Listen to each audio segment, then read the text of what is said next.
You're one of the few. I'm one of the few. Len Bruskowitz. Len said, wait, before we start, you should learn how to say my name. And I'm like, well, let me try. And I got it right. So, okay. So I switched things up a little bit. I still never know who's coming on.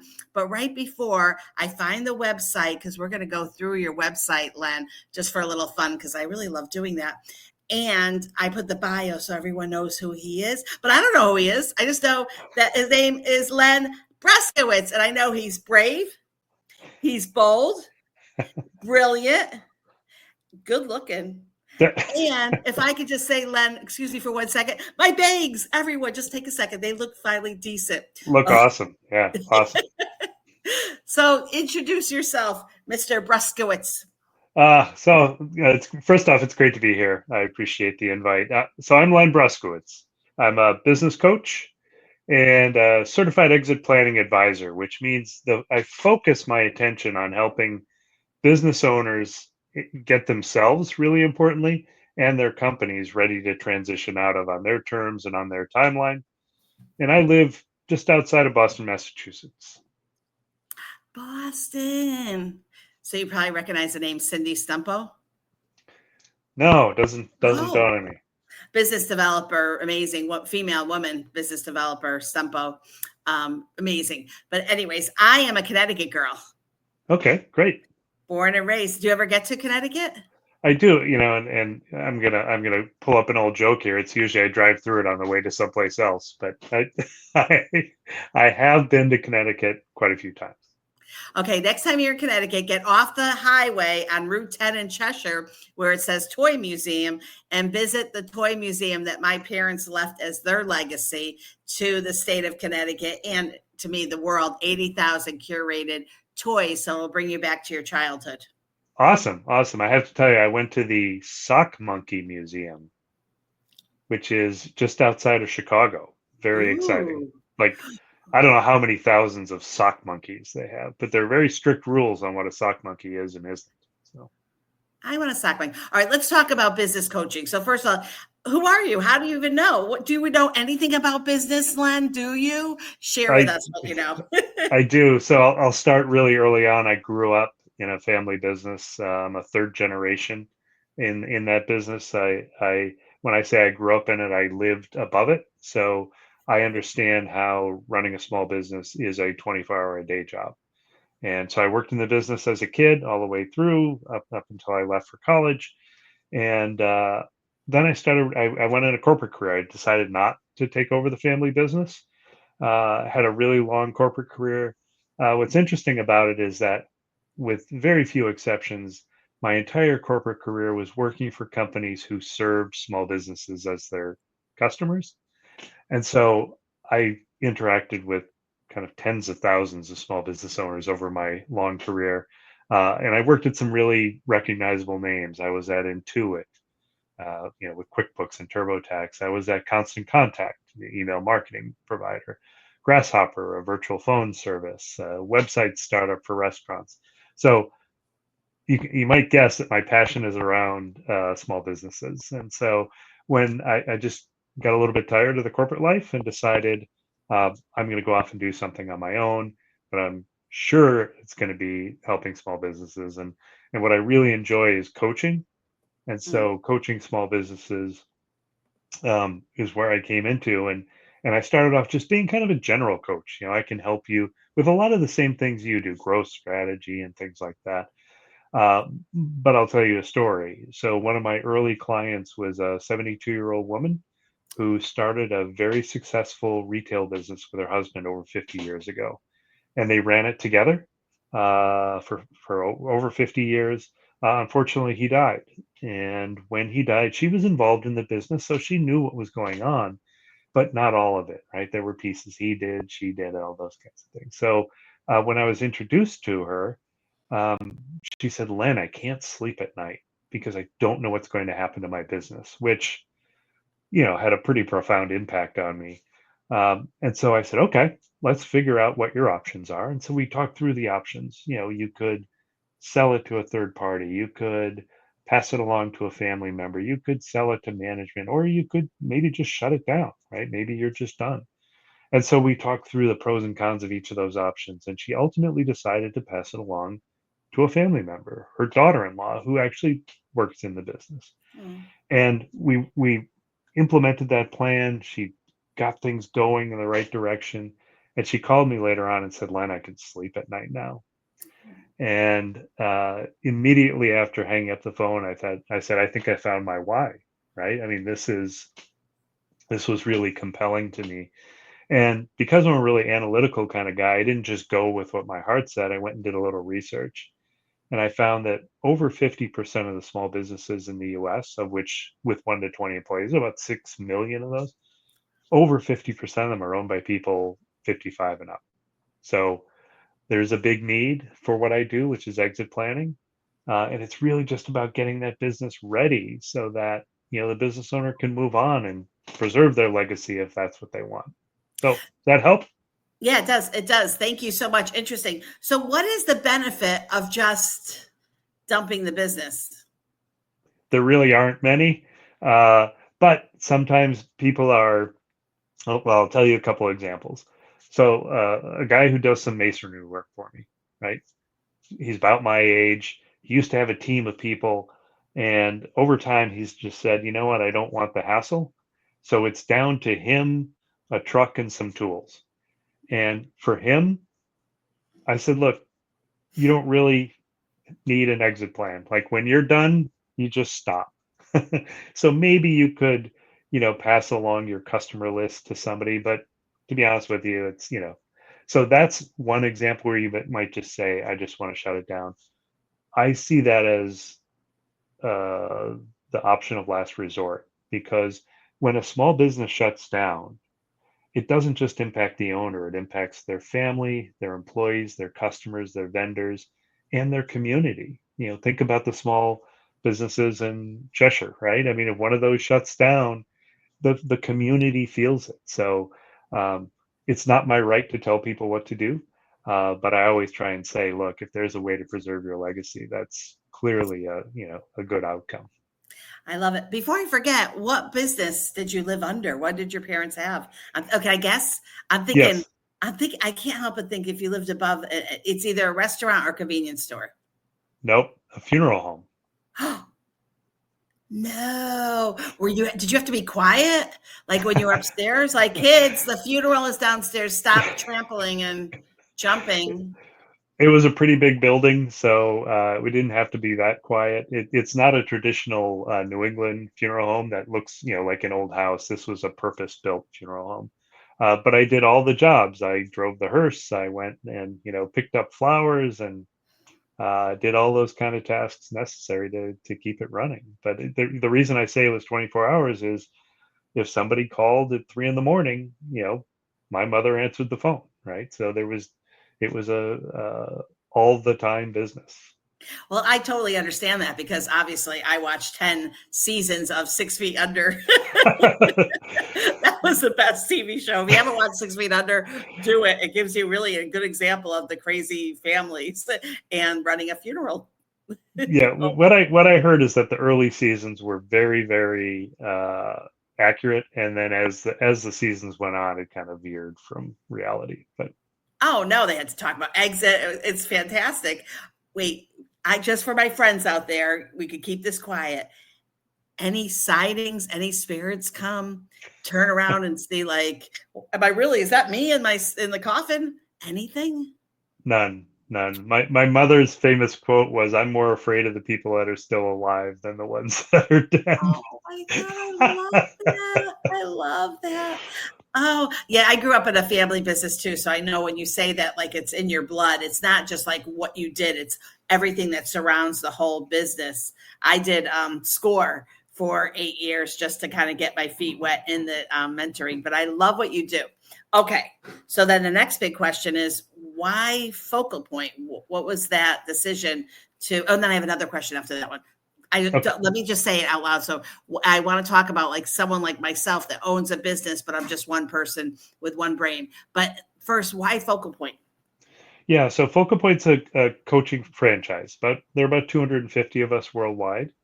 And it's based on the teachings of Brian Tracy, who's pretty well known in the business development sales world, right? So a lot of the content is based on his teachings.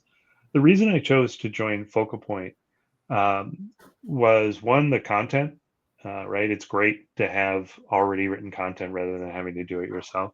But to me, the real value in joining this franchise was the other 250 coaches. So it's an incredibly supportive organization. And when I pose a question to the group and I say, has anybody dealt with this kind of business? Inevitably, somebody has, and they say, here's what I did. So it's unbelievably supportive in terms of getting questions answered and just sharing of ideas, sharing of content. So those were the big reasons That why I makes decided to sense. join. Yeah.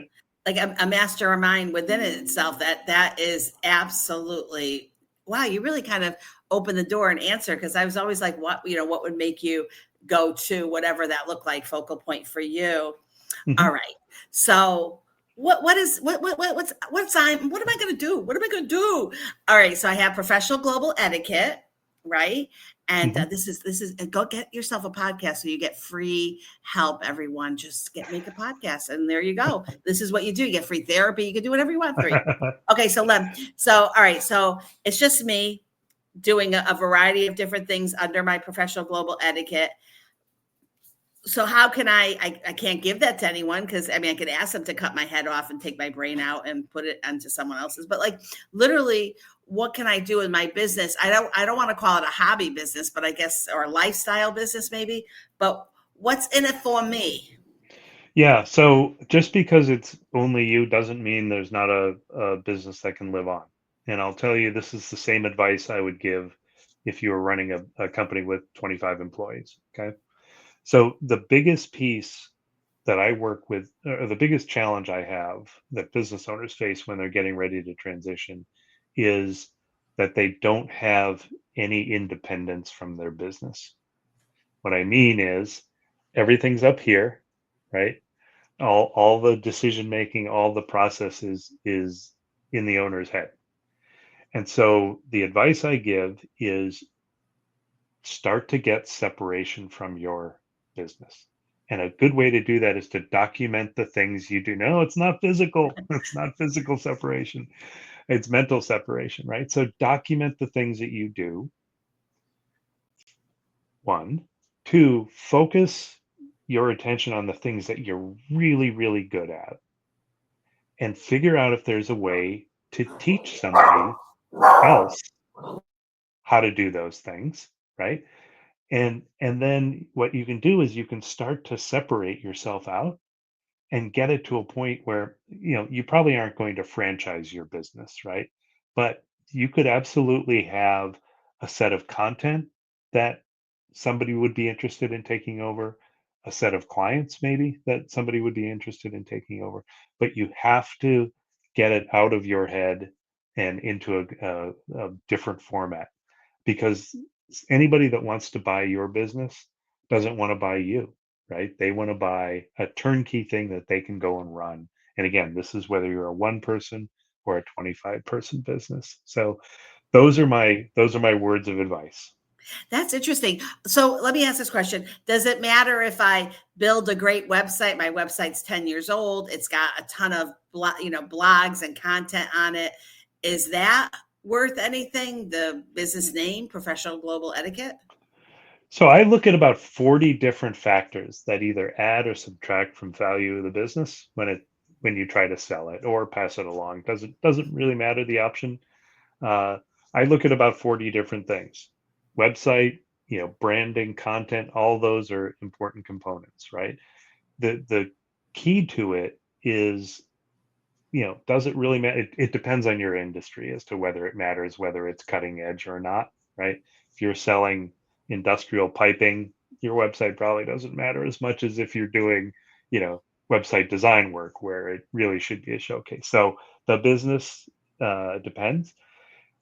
But what's really crucial to it is that as you start to prepare for this, you know, it's not just you, right? So you're bringing in expertise, or you're at least showing that this is something that somebody else could take over, right?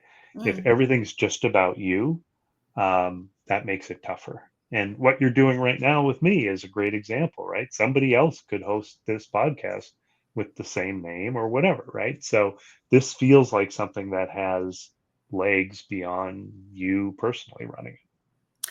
Wow. Hey, everyone. I'm looking for a co host, or maybe you'd like to be a guest host on Professional Global Etiquette. So we got like 5 people watching per episode. So join me. All right. So let's have a little fun. Who wants to have fun? I'm going to go and check out your website, and I'm going to do yours. So I think it's this one. Let me know. Am I on the right one? Yes, Greater Heights. Oh, shoot. No, because you're this one. See how it doesn't come up? It doesn't come up for me.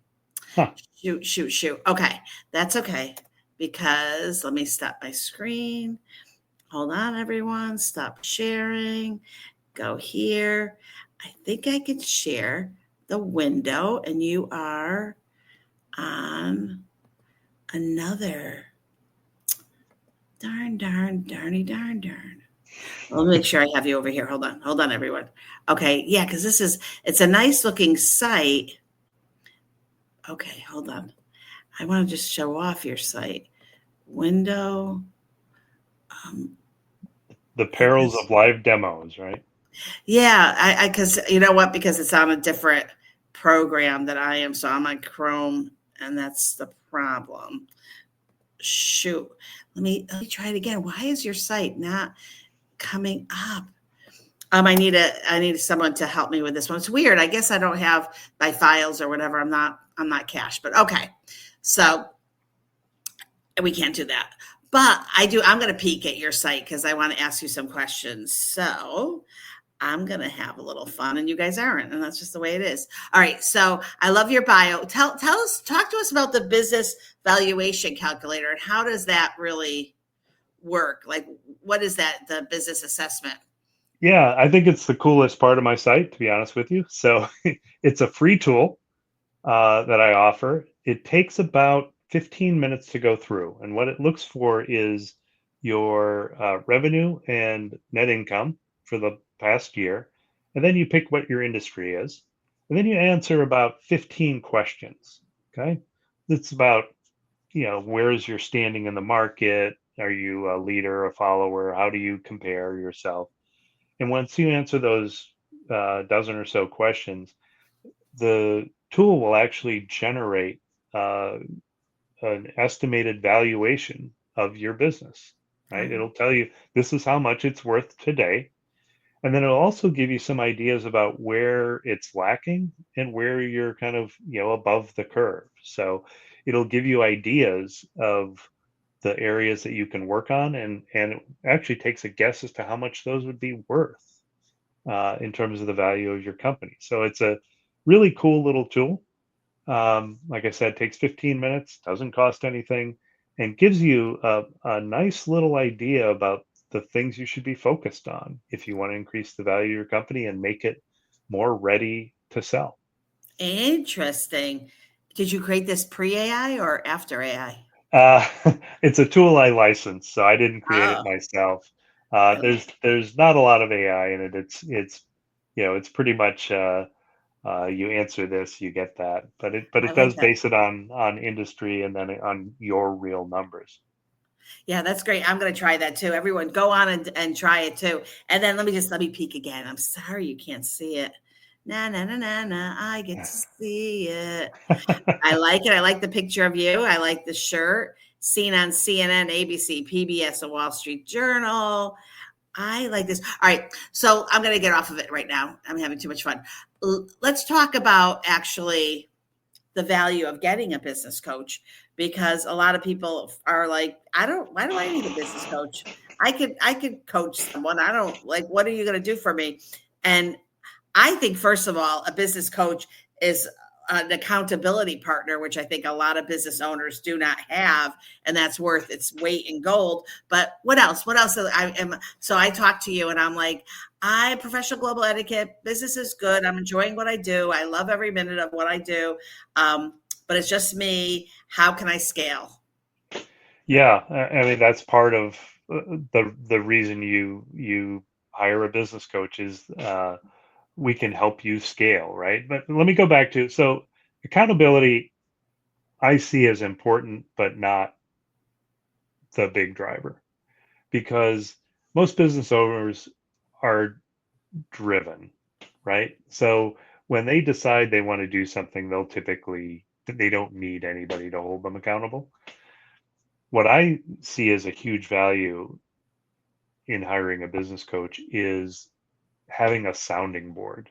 Mm. Running a business is really lonely, right? Even, yeah, it's lonely if you only have one person, but it can be lonely even if you have 25, because when you're the boss, there are things that you can't necessarily share with your employees. A lot of times you can't get feedback, honest feedback from them. So a business coach serves that purpose, right?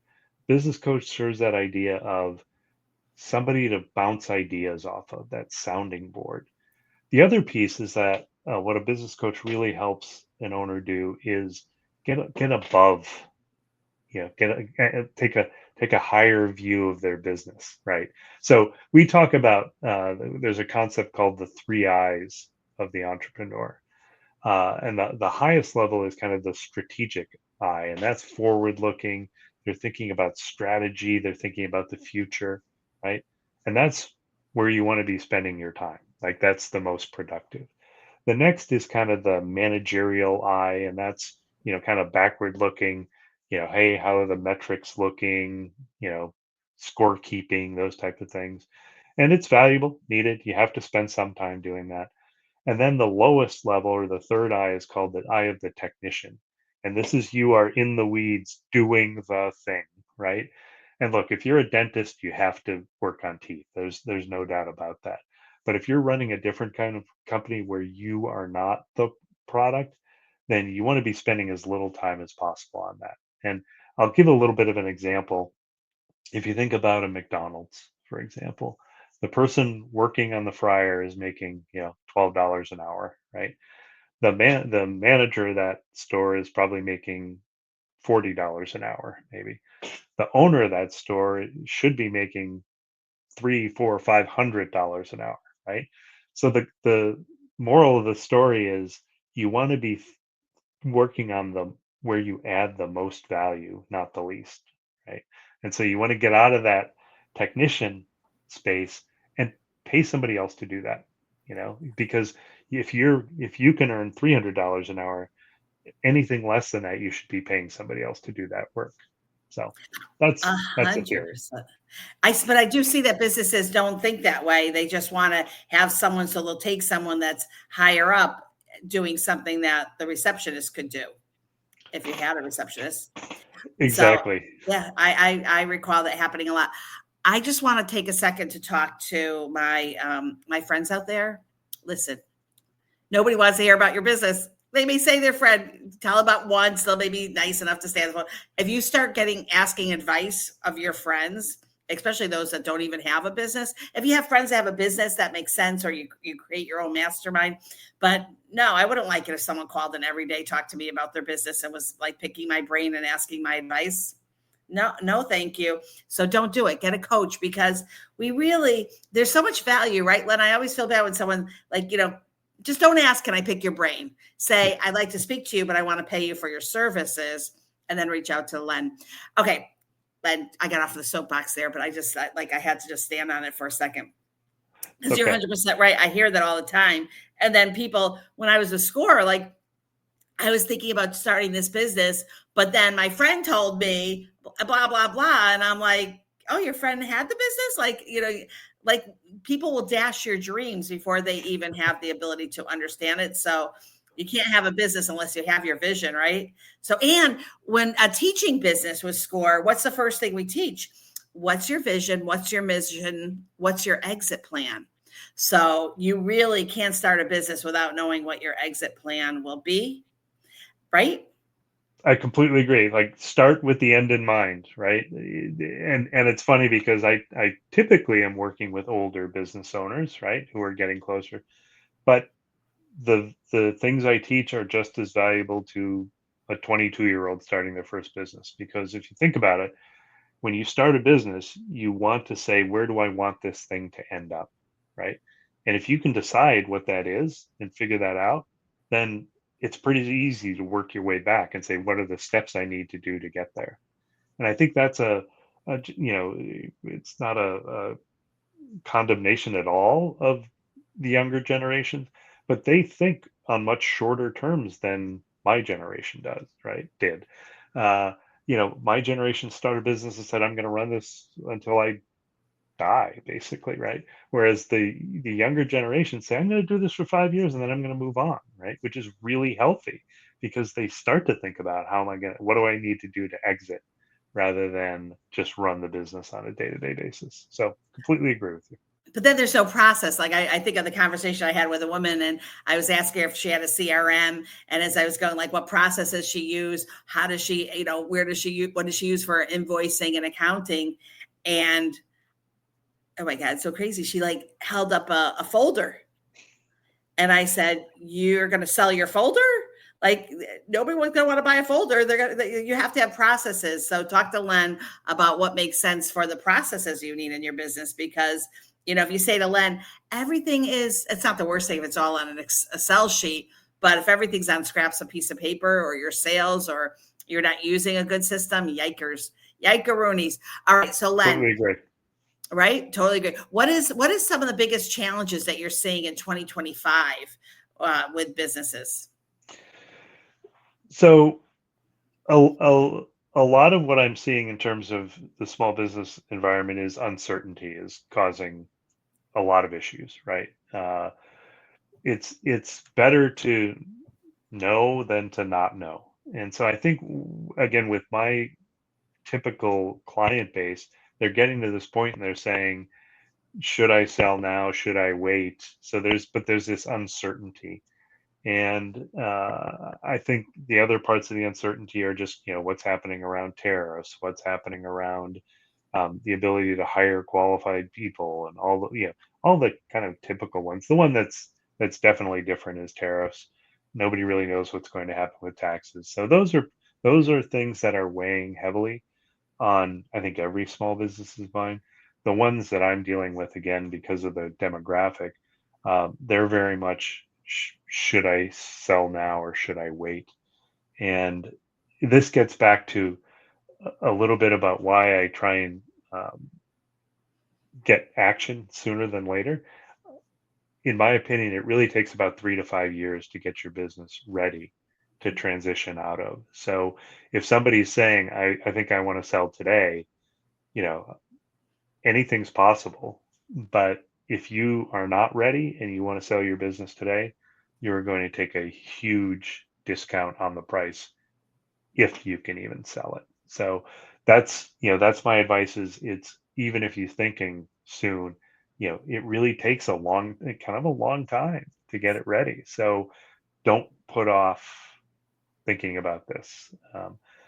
That's the big thing I'm seeing is, the now or later decision. Really, there is no now. It's always later. And it's just how long and how prepared you're going to be. So Len, I want to bring up the dolly. I want to bring up the digital elephant that could be in the room, right? Someone saying to you, oh, well, why do I really need I talk to ChatGPT. It's really my therapist helping me with my personal life. I think I could just ask AI how I exit my business. And I don't even need a Len. I'll just go right to AI. How do I exit my business? Can you please share why that is not a good strategy? Yeah. Look, there are benefits to AI. I'm not going to discount those at all. The part that it cannot do is understand motivation. It can't understand, feelings. And a lot of what I do, if you think about an exit plan, it really relies on three things. There's the personal financial, like how much money do I need to do my next great thing? There's the personal, which is what am I going to do next, right? Am I going to volunteer? Am I going to, start a nonprofit, whatever, start a new business? And then there's the business side. So Can you have AI generate the steps? Yeah, pretty good. You can generate a blueprint, but it's really about getting to the core of why you're doing this as a business owner, what your goals are, and then again, being that sounding board um, based on experience, like real life experience. So, if somebody wants to try it, it still doesn't solve that lonely part. I mean, I don't feel any less lonely when I'm chatting with ChatGPT than I do when I'm just sitting at my desk. So those are the reasons that there's really the pieces to it that AI is never going to be able to understand. Can I? I'm sorry, I have to yell at my dog to stop. Brr. Um, I also think that you won't know if you're using AI, you're not going to know the right questions to even ask it to begin with, because you're going to be relying on AI to ask you the questions. And that just won't work. I mean, when people say I use AI all day long, and people are like, oh, so it writes for you? No, it's all my thoughts and ideas. Everything is still coming from me, and I'm still able to massage it and ask the questions. But if you don't know anything, how would you even be able to communicate? You're not, I want to sell my business, blah. Like it may not ask you the important questions, and you can't rely on that. So that's why business coaches are important. They are needed, and they don't go down like ChatGPT went down this morning anyways. Yeah, fair point. So, right? Fair point. Unless son is sick, he's like, he'll be up at the next day. Kind of like AI, I guess. Yeah. Ellen, is there anything that I didn't ask you that you wish you would ask me, or do you want to talk about the biggest success story? Well, I think you've asked a lot of great questions, right? The question about why a business coach, why not AI, I think are really valid. Um, I think to me the piece that a couple things that I'd like to cover are there are many options to exit your business, right? It's not just selling. It's succession management. It could be some kind of uh, gradual transition to employees or to manage. Like, there are lots of options out there. The key thing is understanding that each of them have pros and cons. And that's one of the things I do is I sit down and I say, these are the pros and cons. Let's talk through these things. What's the best thing for you? And what I would say is that, you know, every business owner is different as to what matters to them in terms of their exit. So some business owners say, I just want the most money. That's okay. That's their right. Typically, when you say that, you're not going to have a lot of say into what happens to your business when the check Mm. clears, right? If you want to have say, if you want to have a legacy, a lot of times you're going to have to pick a different option, right? Or really find the right partner. So there are lots of options. That's one fun. And my final thing would be to say, I talked about this a little bit. There are things you should start doing today, even if you're years away. And let me just talk about a couple of those really quick, right? Start documenting your processes. This used to be painful, right? You used to have to write everything down. That was awful.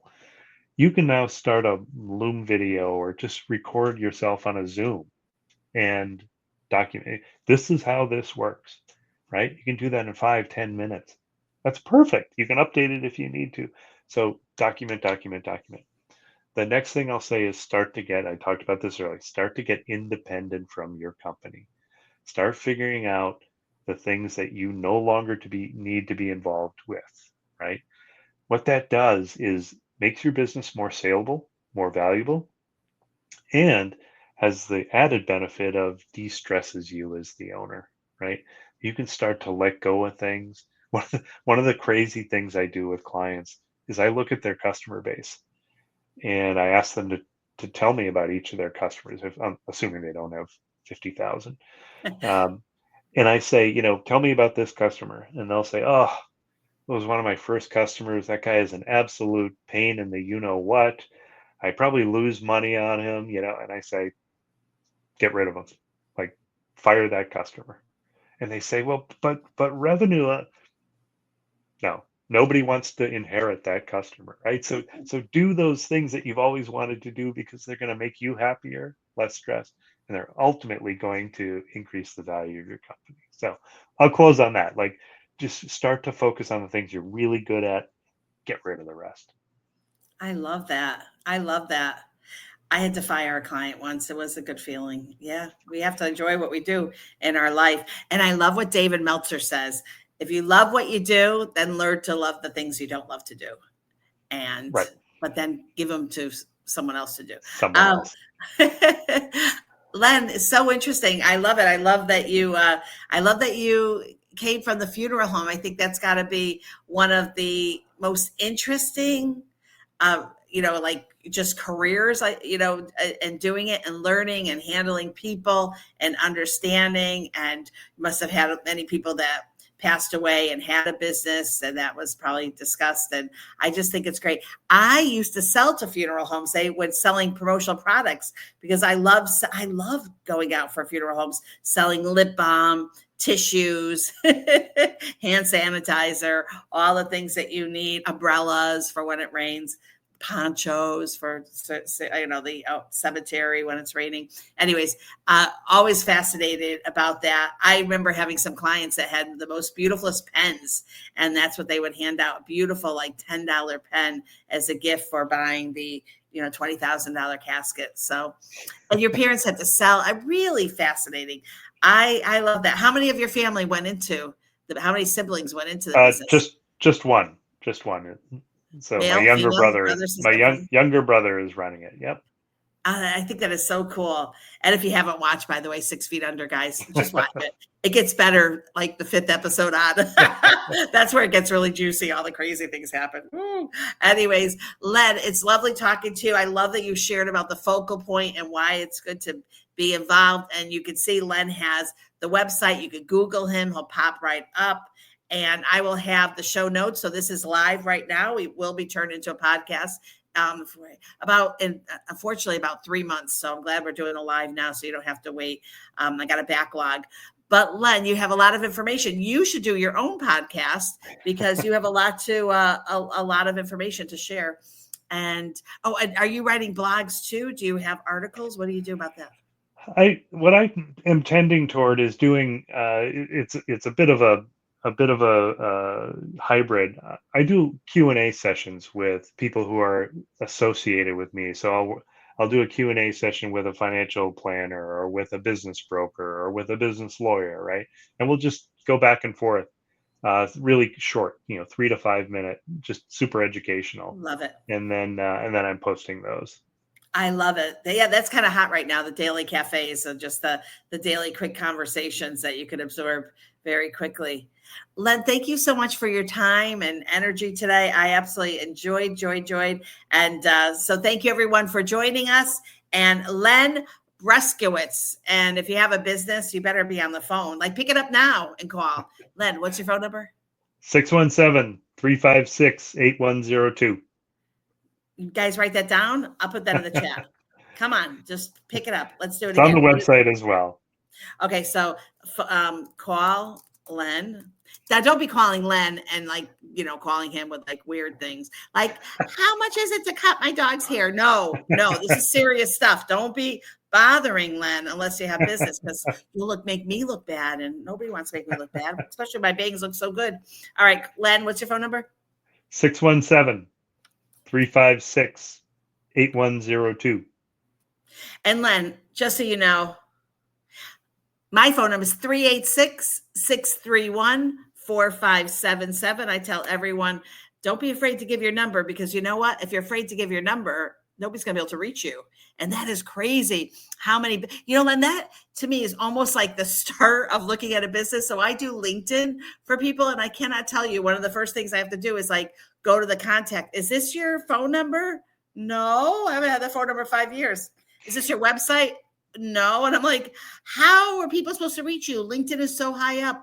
Get your Google My Business page. Even that, Google My Business profile, I'll go through it. And half of it is not any information. Or you have a website and you have zero way to get in touch with you.